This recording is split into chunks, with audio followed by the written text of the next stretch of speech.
Welcome to the Mischief. I'm Vallen, and this is Thaumcraft 5 Thaumaturgy. So let's get started on Thaumaturgy. Today we're going to be covering mostly wands. In your Thaumanomicon, you have this little tab here on the left that says Thaumaturgy. And of course I have everything unveiled on here. Lots of research will be required on your part.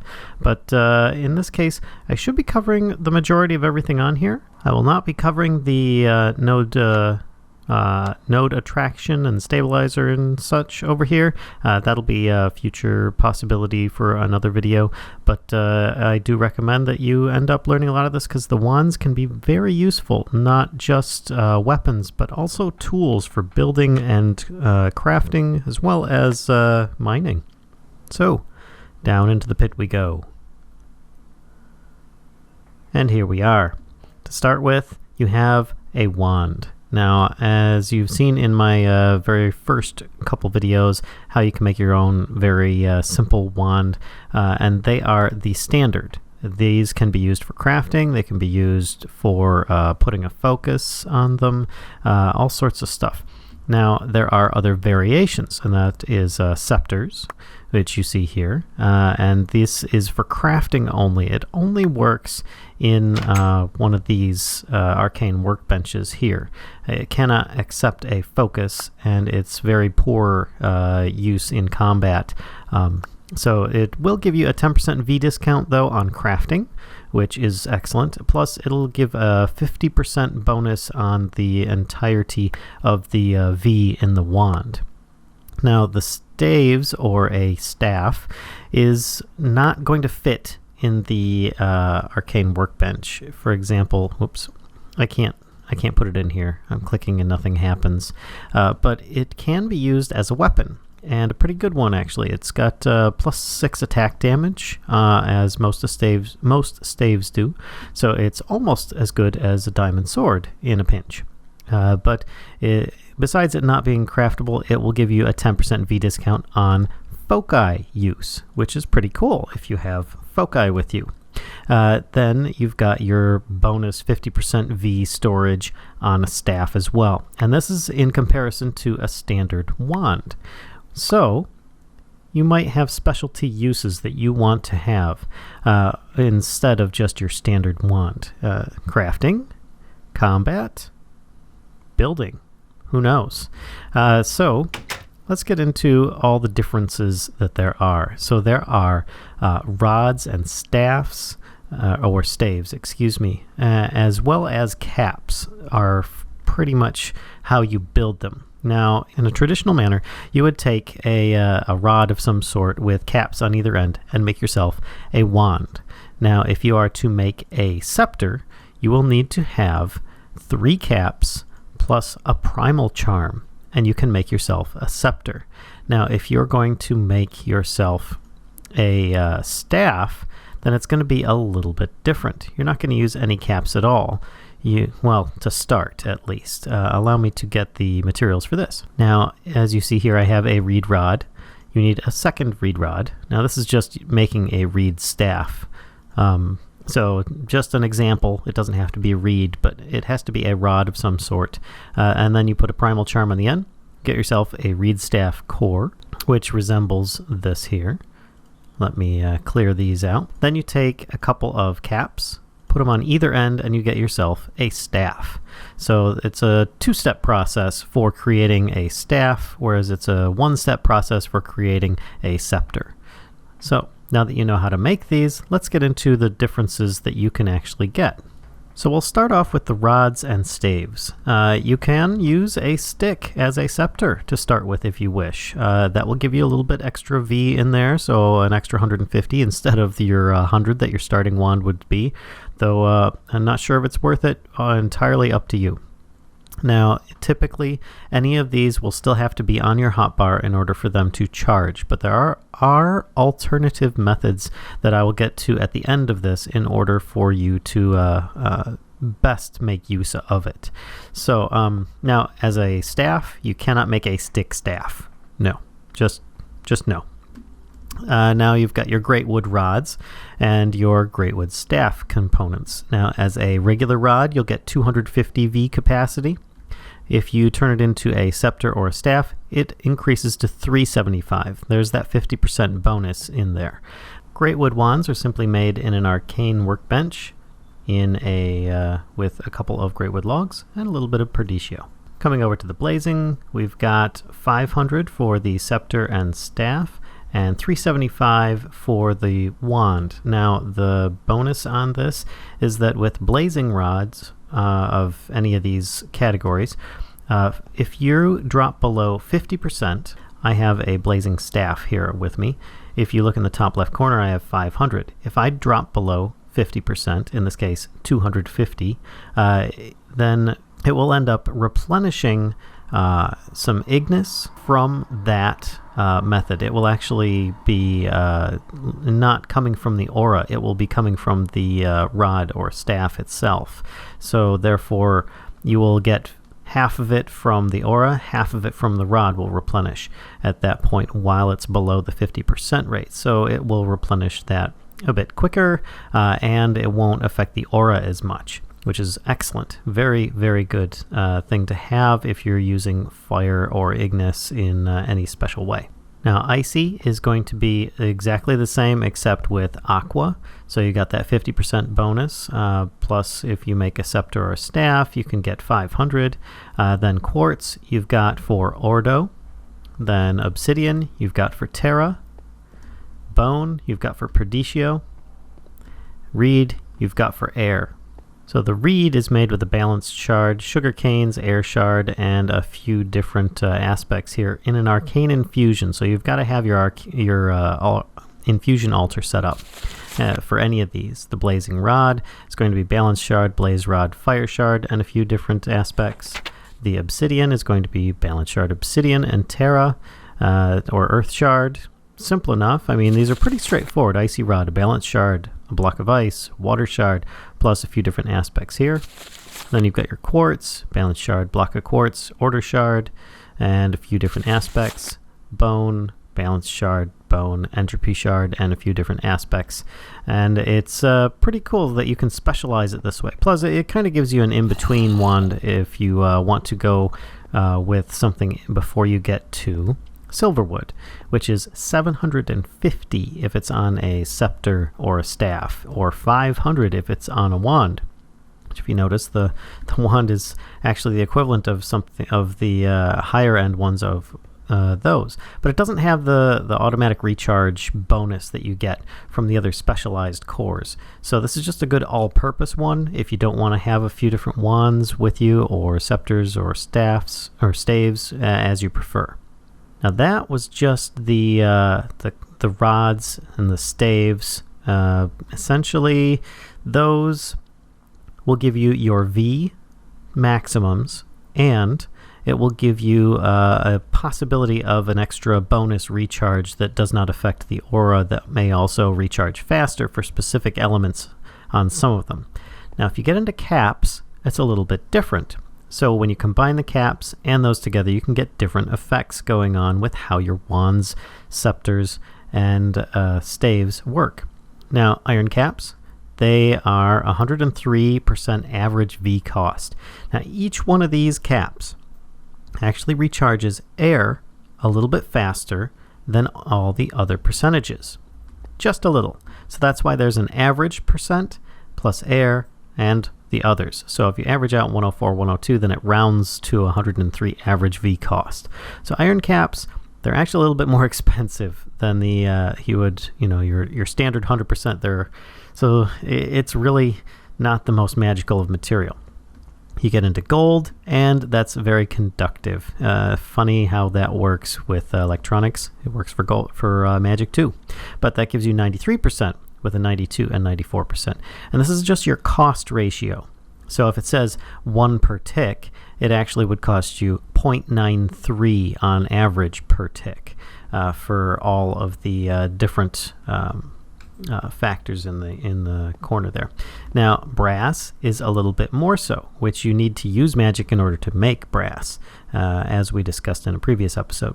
But brass caps are essentially the same as gold, but they recharge V faster. In this case, I wrote vaster, so please excuse my typo there. But it will increase instead of, let's say it recharges V from the aura at 1 per tick. In this case, it would recharge V from the aura at 2 per tick, which is great. Nothing like having a faster charging wand or staff.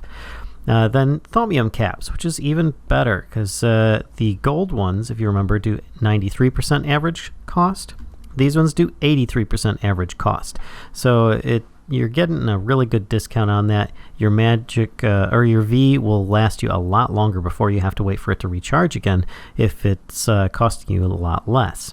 So, but it does not have the bonus that the brass does of the recharge rate increasing. Now, void metal caps. These are the same as gold in the fact that they have a fast, as far as the stats go, which is 93% average. Now, the difference is it charges V the fastest at +3. So if it charges at +1 normally, then it would be +4. But it's not as cost effective if you're using it. So this uses a lot more from the aura, but it can charge super fast. This uses less from the aura, but it charges at a standard rate. So, you know, you kind of got your offsetting cost-cutting things here, all depending upon what you need. If you're in combat, you're going to need that V very fast. If you're not in combat, you really don't care as much about that need for V straight away, and therefore you might be more worried about affecting the aura. So something to take into consideration. Now, getting at the end here, if you look in your book, which we have covered caps, and wands, staves, and scepters. Now, we're going up here. Now, Aura Preserver, Master Aura Tapping, I have recommended that you learn these straight away because this will help you prevent you from causing taint and flux in the atmosphere around you. Now, moving on up to this, a recharge pedestal, so that you don't have to always have it on your hotbar. If you've been using these things, whether it be in your table or in your hotbar, whatever, you were using it to cast and it ran out and you just switched to another wand, and you've got other tools and you don't really want to do it, you pop one of these things in here and it will actually charge as if it was on your hotbar. So it's really handy. You just right click, you take the item out, right click, you put the item in, and it shows you, if you look at the top of it, if you look at the bottom, it's difficult to see with it being so high, but if you look at the pedestal, it shows you the amount and how fast it's charging as it's charging. Now these are already fully charged. I will show you something in a moment here so you can see it. But on top of that, there is the V Stone, which a lot of people may think isn't that worthwhile, but it all depends on how you want to use it. And the Arcane Workbench Charger. Now, before I get into the V-Stone, the Arcane Workbench Charger will recharge any wands or scepters that are in it. For instance, I'm going to use this one here. It is fully charged at 750 to create a new empty scepter. And by doing so, it should start automatically charging. So I'm going to pull this out. Boom. There we go. It just used up a whole lot. But you'll notice here, it is recharging while in the table, which is fantastic. So now you don't even have to bother taking it out of the table to put it in one of these pedestals. Now let me take this one out. I'll put this here and pop that one in there. You can see this brand new wand or scepter is now charging from the recharge pedestal. So that's how these work. This charges while things are in the table. This charges anything that you put in it like so. It also works for like your thermostatic harness. For instance, I'm turning that on. There we are. I'm in the proper mode now. So you can see that it's been used quite a bit. I'm going to pull that off and put that in here. And you can see that charges it as well. Now, there is another way that that works. If you notice, it says 78% and so on. It is not moving. It is staying where it is. Well, in your baubles menu, if you have an open necklace slot, you can use one of these V-Stones. And it will help to charge items. Put that in my baubles menu. And I put that on here, and I'll watch this. 78. It will slowly charge items. Now, here's the thing though. If you have wands in your hotbar, it's going to charge those first. So I'm going to take those off. those are no longer charging. But if you look here, oh, it's up to 79, now 80, and so on. Now, the good thing is, if you are flying around, and you can see here that I am actually flying at the moment. Let me get into my inventory. You can see the static shock effect going on, 80, 79, and so on. It actually will kind of fluctuate on occasion, 78. It might even go back up again and then drop down, because there it goes, like that. So you can see it's actually trying to offset the cost of some of this. So this a V-stone can drastically lengthen the lifetime that your thaumastatic harness or other V-accepting items can work. Now, to know if a V-stone will charge it, then put it in a pedestal. If it accepts on the recharge pedestal, then it should recharge with the V-stone. So that can be really handy, really helpful stuff, just for you or any of your friends. Now, let's get on to the good stuff. We've covered how to assemble your wands and how to charge them, but we haven't actually covered anything about how to use wand foci. Out to the wand foci section. All right, where's the door? There it is. All right, here we go. I have a little setup area here. Now, first and foremost, we have this area here, which your focus pouch can be very, very convenient. If you have more than one wand focus, get a focus pouch, which they're simply made, just make yourself a mundane belt or find one in a chest. They are relatively common. And then you just craft one with a few simple aspects here in an arcane workbench. So it's not very difficult to make one of those. And what happens is, when you've got it here, if you right-click, you'll open it, and it will store all of your foci in it, so that you no longer have to crowd up your entire inventory with a selection of foci. And on top of that, you don't even have to have it on your hotbar. If you have a staff, you press F is the default key. It will still work as if all the items were all the foci were in your inventory. So it's really, really good. Now, if you want to take that a step further, you can put it in your belt slot as well on your baubles. But then again, I like my runic shielding where it's at. So I'm just going to keep it in my inventory. But hey, that's pretty darn cool stuff there. So let's get into the different wand foci. We have the builder, which uses air, ordo, and terra. Now, if I bring this one up here, wand focus builder, you can see here it has different abilities to build materials. Now, I don't have anything in my inventory, so it's not actually going to do anything. If I go into creative mode here, I just right-clicked, and on this block, I shift, right-click, and I'm telling it I want to build with this block. So I'm shift, right-click. You can see it's changing in the top left corner there, the different types of blocks. And it's saying 0 because I don't have any in my inventory.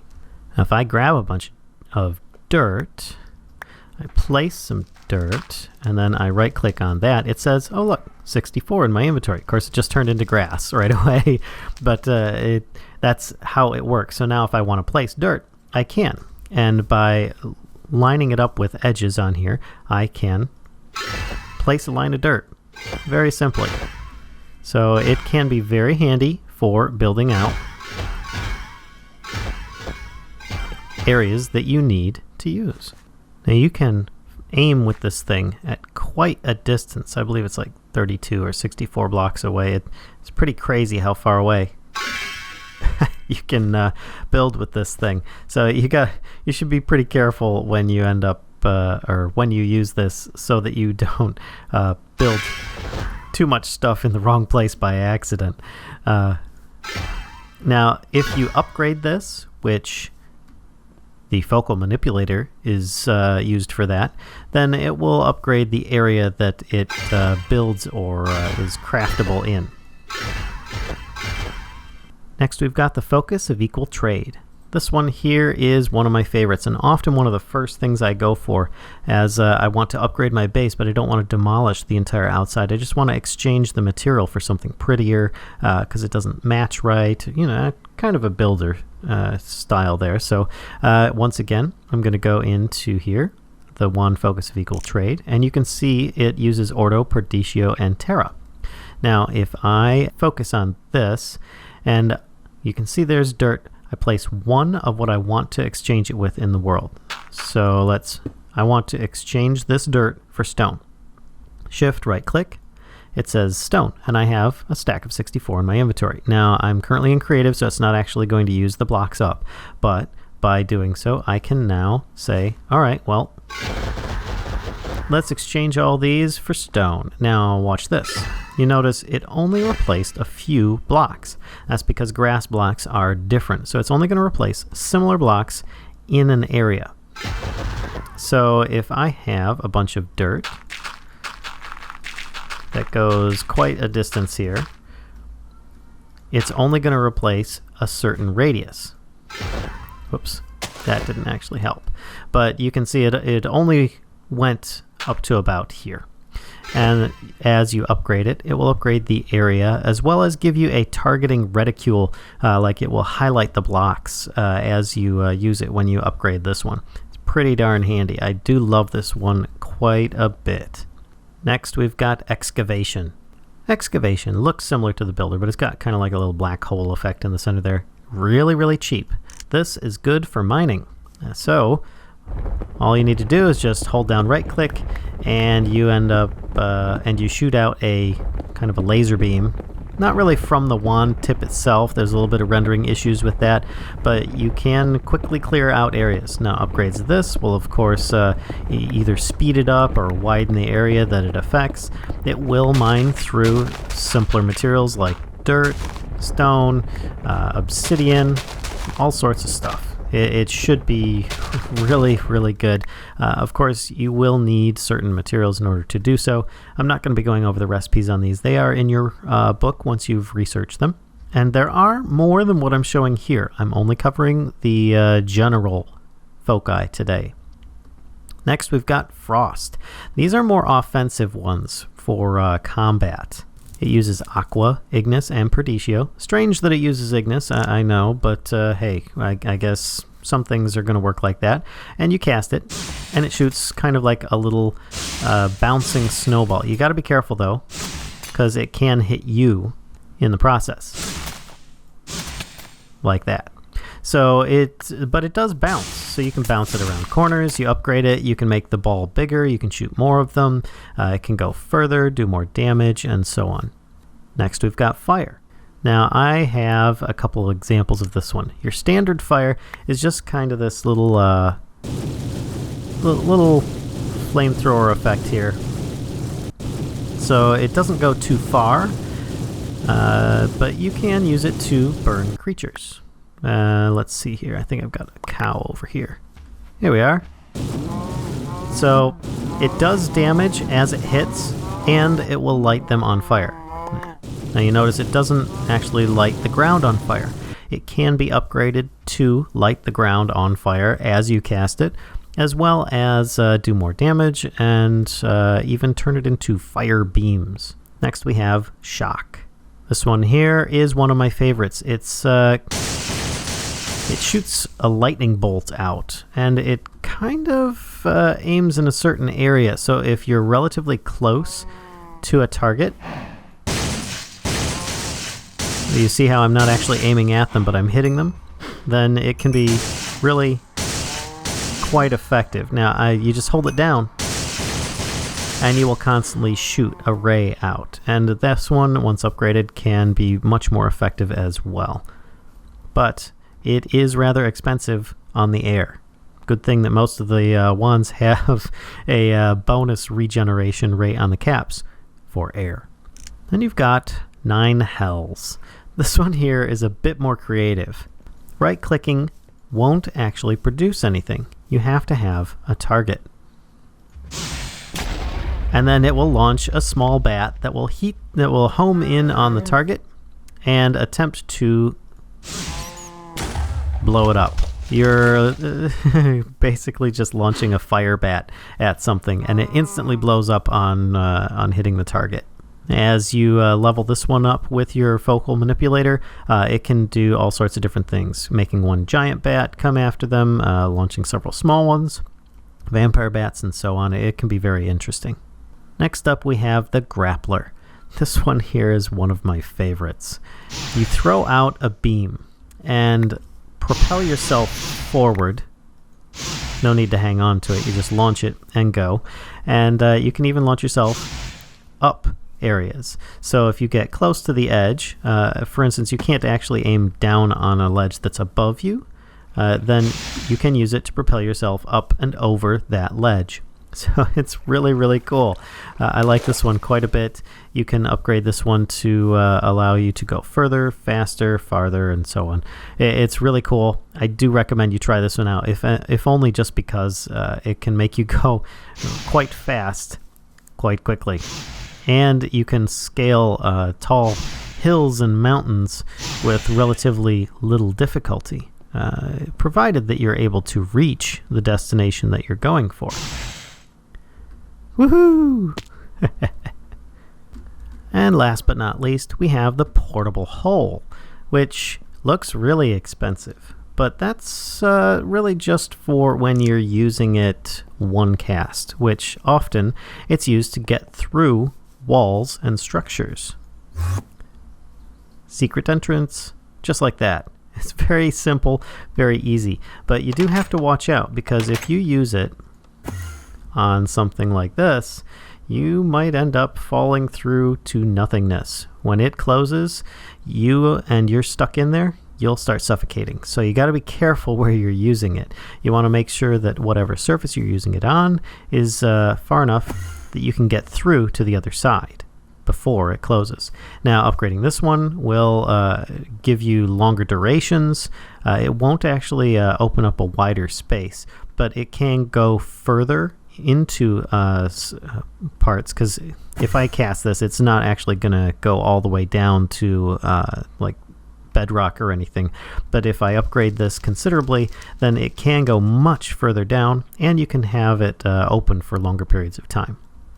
Now, let's get into how to upgrade things. I have my fire foci here. I'm going to Shift F, and that will take all foci off of my current staff or wand. And if I right click on the focal manipulator, then I can take whatever foci I want and put it in there. Now in this case, I have all of them in my focus pouch. So allow me to pull one out. I'm going to grab this one, and you know what? I'm going to pull this one out too, just for demonstration purposes.